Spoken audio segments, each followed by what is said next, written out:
Hello friends, मेरा नाम है ड्रीमवर्क06। आप लोगों ने पॉकेट एफएम पर मेरी स्टोरी पढ़ी ही होगी, अनएक्सपेक्टेड ट्रू लव। और वहाँ पे आप लोगों ने मेरी स्टोरी को बहुत सारा प्यार दिया है, उसके लिए थैंक यू वेरी मच। तो अब मैं आप लोगों के लिए एक नए प्लेटफॉर्म पे एक नई स्टोरी लेके आ रही हूँ। तो मैं एक्सपेक्ट करती हूँ कि जैसे आपने मेरी उस स्टोरी को बहुत सारा प्यार दिया था, आप इसे भी दें, क्योंकि जो अदर ऐप्स होती हैं वो थोड़ी कॉस्टली पड़ जाती हैं।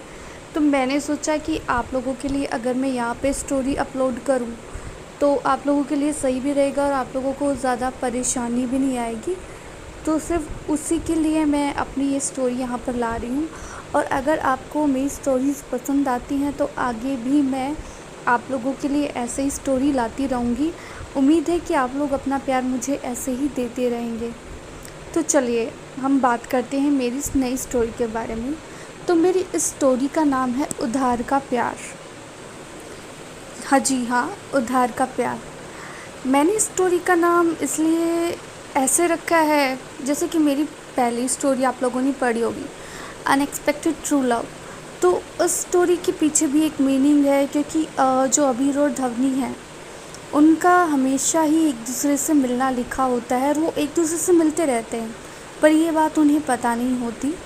पर वो दोनों ही एक दूसरे के ट्रू लव होते हैं, पर उन्हें कभी एक्सपेक्ट नहीं होता है कि वो एक दूसरे से मिल पाएंगे। तो इसीलिए मेरी जो ये स्टोरी है उधार का प्यार, तो ये स्टोरी कुछ इसलिए है और इस तरह से है कि मैंने इसका नाम रखा है। तो मैं आपको एक्सप्लेन करती हूँ। तो मेरी जो स्टोरी की मेन लीड है उसका नाम है संयोगिता, जो कि 19 साल की है।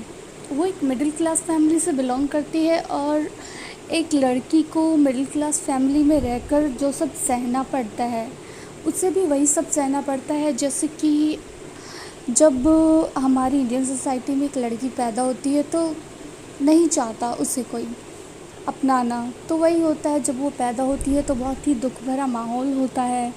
फिर उसके बाद मतलब यही होता है कि वो घर की लक्ष्मी नहीं है, वो घर से काफ़ी कुछ लेके ही जाएगी। तो जब उसे किसी और के घर जाना ही है तो उसकी परवरिश पे इतना खर्चा क्यों किया जाए। तो इसी के लिए उसके भाई को ज़्यादा प्रेफरेंस दी जाती है और 18 साल के होते ही उसकी शादी की तैयारियां शुरू कर दी जाती हैं। वैसे तो वो पढ़ने में काफ़ी इंटेलिजेंट होती है और लाइफ में बहुत कुछ करना चाहती है, पर उसकी माँ उसे बताती है कि इतने बड़े सपने हमें नहीं देखने चाहिए, क्योंकि तुम एक लड़की हो। तो एक लड़की को हमेशा अपने घर के मेल पे डिपेंड रहना चाहिए, जैसे पहले पिता और भाई पर, फिर पति पर, फिर अपने बेटे पर। तो लड़कियों के लिए सपने देखना बेईमानी सा होता है। तो वो संयोगिता को यही समझाती हैं और संयोगिता को शादी के लिए तैयार कर देती हैं। संयोगिता की शादी को सिर्फ एक दिन रह जाता है कि उसे पता चलता है कि जिससे उसकी शादी होने वाली है उसकी एक कार क्रैश में डेथ हो गई है।